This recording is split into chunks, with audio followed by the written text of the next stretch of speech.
Sorotan di Stadion Ander Alten Forsterij malam itu bukan hanya tertuju pada pertandingan antara Union Berlin dan VfL Wolfsburg. Ada sesuatu yang berbeda di pinggir lapangan, sesuatu yang belum pernah terjadi sebelumnya di Bundesliga. Di sana berdiri seorang perempuan, tenang namun penuh kendali, memimpin tim putra di kompetisi tertinggi sepak bola Jerman.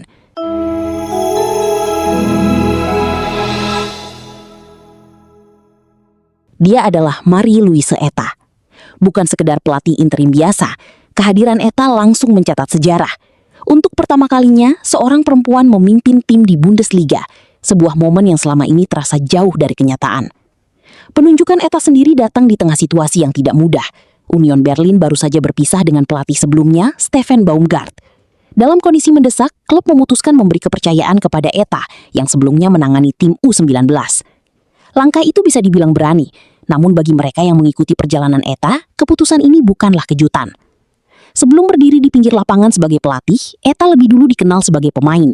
Ia pernah merasakan kerasnya persaingan sepak bola profesional bersama klub-klub seperti FFC Turbine Potsdam, Hamburger SV, hingga Werder Bremen. Di Turbine Potsdam, karirnya mencapai puncak.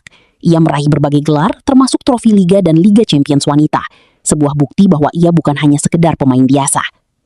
Setelah gantung sepatu pada 2018, jalannya tidak menjauh dari sepak bola.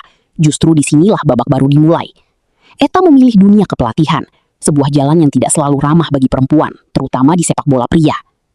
Perlahan tapi pasti, ia membangun reputasi.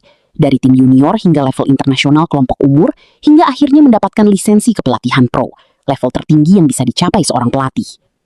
Perjalanan itu membawanya kembali ke Union Berlin, awalnya sebagai bagian dari tim muda, lalu naik menjadi asisten, bahkan sempat mencicipi atmosfer kompetisi elit Eropa di UEFA Champions League sebagai staf pelatih. Dan kini, ia berada di titik yang belum pernah dicapai perempuan lain di Bundesliga. Meski begitu, debutnya tidak berjalan mulus. Union Berlin harus mengakui keunggulan Wolfsburg dengan skor 1-2, hasil yang tentu bukan awal yang diharapkan. Namun malam itu bukan hanya tentang skor. Lebih dari sekedar hasil pertandingan, kehadiran Eta menjadi simbol perubahan. Ia membuktikan bahwa peran pelatih di sepak bola pria tidak lagi eksklusif milik laki-laki. Eta sendiri menyadari tantangan besar yang ada di depannya. Ia tidak datang sebagai sosok yang ingin berdiri sendiri, melainkan sebagai bagian dari tim yang saling mendukung. Di sepak bola Jerman, ia bukan yang pertama melatih tim putra. Nama Sabrina Wittmann sudah lebih dulu melakukannya di divisi bawah. Namun di Bundesliga, Eta adalah pelopornya.